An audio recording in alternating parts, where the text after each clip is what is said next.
समुद्र मंथन प्रारंभ हो गया। अब जब समुद्र मंथन कर गाय के लिए रहे थे, समुद्र मंथन में से सबसे पहले हलाहल विष निकला। कर अमृत के लिए रहे थे, लेकिन सबसे पहले विष निकल पड़ा। उस हलाहल विष को देख करके सारे देवता और सारे दैत्य भाग गए, सबके सब भागे। अब कौन बचाएगा इस हलाहल विष से?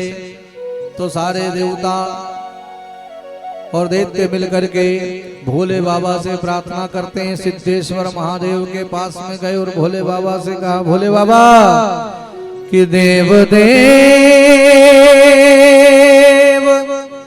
महादेव भूतात्मना भूत भावनः त्राहिणा शरणापन्नास्त्रे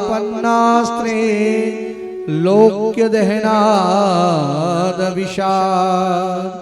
हे देवादिदेव, हे भूतनाथ, हे भूत भवन भोलेनाथ, त्रिलोक को दग्ध करने वाले इस भयंकर विष से हमारी रक्षा करो। भगवान शिव मुस्कुराने लगे और भोले बाबा कहने लगे, भवानी से कहने लगे कि देवी, ये सारे देवता लोग मालूम क्यों आए हैं? ये सब के सब मुझे विष पिलाने के लिए आए हैं, विष पिलाने के लिए हाथ पैर जोड़ रहे हैं। अब तुम बताओ तुम्हारी क्या इच्छा है, विष पी लूं? मां भगवती दुविधा में पड़ गई कि मैं क्या बताऊं, पर विवेक से और बुद्धि से मां भगवती जगदम्बा क्या कहती हैं, आप वही कीजिए जिससे जगत का कल्याण हो। भोलेनाथ ने कहा, क्या मतलब इसका, विष हम पी जाएं?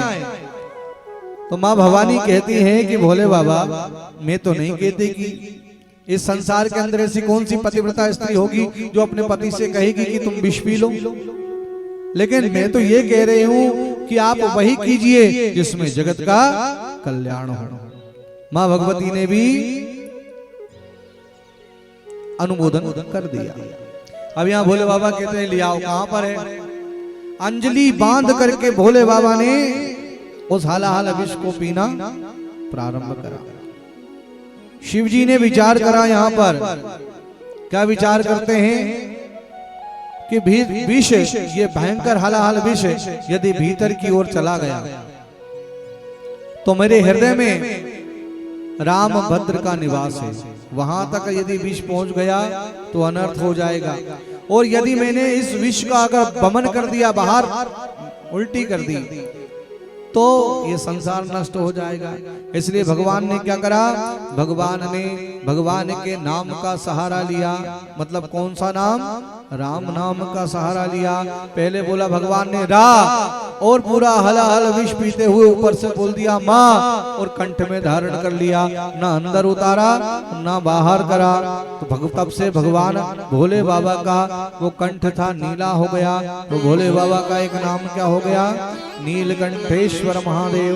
बोलो नीलकंठेश्वर महादेव की जय हो। प्रेम